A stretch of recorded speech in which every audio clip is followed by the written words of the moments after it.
What's up guys, my name is HJ and today I'm bringing you a review of Lords of the Fallen.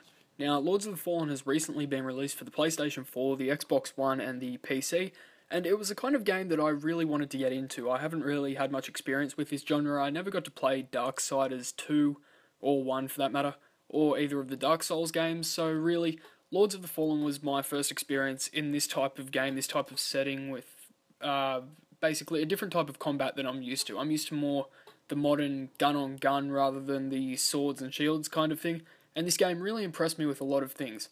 Unfortunately, a couple of things did let the game down, which include the stale storyline.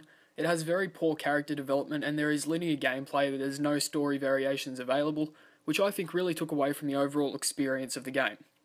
The bosses are really challenging and they make life hard at the beginning of your experience, and they make you want to become better at grasping the combat style, particularly early on where you can die very, very easily. The skill system is also really fun to mess with. It's kind of impressive the way that they've done it, but unfortunately it becomes way too overpowered later in the game, which takes away from the initial intensity that you will experience when you're in combat with some of the bosses, and in my opinion, just toning them down a little bit would have done the game a great service and it would have made the combat so much more fun, particularly towards later stages. For those of you willing to explore, there's also plenty of gameplay available. I'd say there's probably about 20 hours worth if you're willing to dig deep and explore the environments around you, and really put that time in to kind of learn the lore of the game, find your way around, and just discover new things. Now, the gameplay of Lords of the Fallen is also really in-depth. You have 3 classes with varying weight based on the armor and weapon that you use, and the 3 sets of spells which allow you to play as you wish, and none of these restrict the playstyle that you can use. So basically you can go in with the heavy armor set, but you can still play as if you're using the light armor set. You can jump around, you can do whatever you want. It may just take a little more stamina away from you, which in turn restricts the amount of strikes you can do on an enemy, and I feel as though that's a really good system. It's something that was really well implemented in this game. The physics are also really great, with heavier classes taking longer to swing weapons and move slower, with lighter classes obviously being more agile.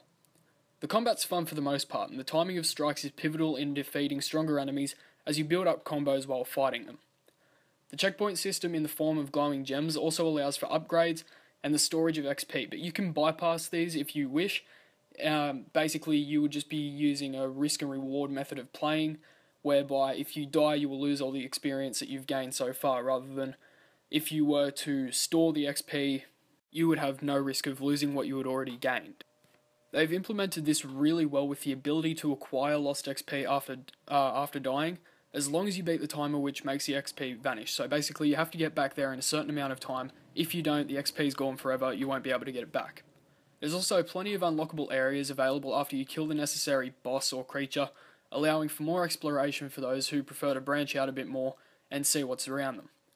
Unfortunately, there's no way to change the difficulty for those who are new to the genre, which could be a deterrent from people progressing further into the game, and the camera style I found was quite annoying. It was odd to me. I think it's just because I'm new to the genre, but overall I just really didn't enjoy playing with the camera set the way that it was.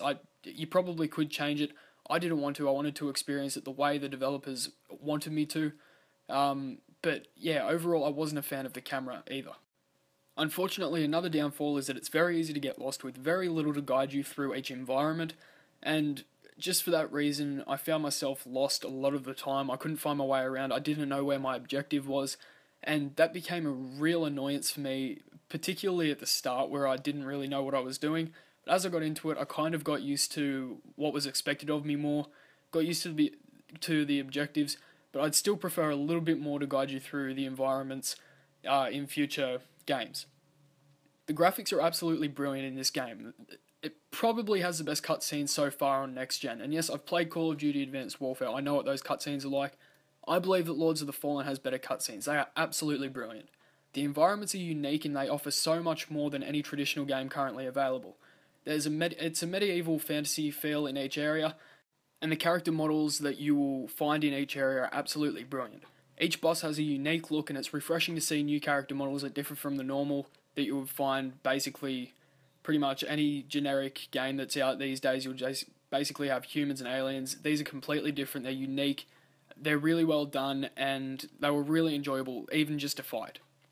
Overall, Lords of the Fallen is a really fun game. It has a unique setting and great character models and has plenty of potential for a sequel. If there are a few minor tweaks and more depth in the storyline, I feel that was a place where Lords of the Fallen could really improve. But overall, I really enjoyed my time with this game. It's probably one of the ones that you would want to buy if you could invest a lot of time into. If you don't have a lot of time, you probably won't enjoy the game as much, but I liked it. Lords of the Fallen, I'm going to give an 8 out of 10. So thanks for watching. Until next time, guys, my name is HJ. Goodbye.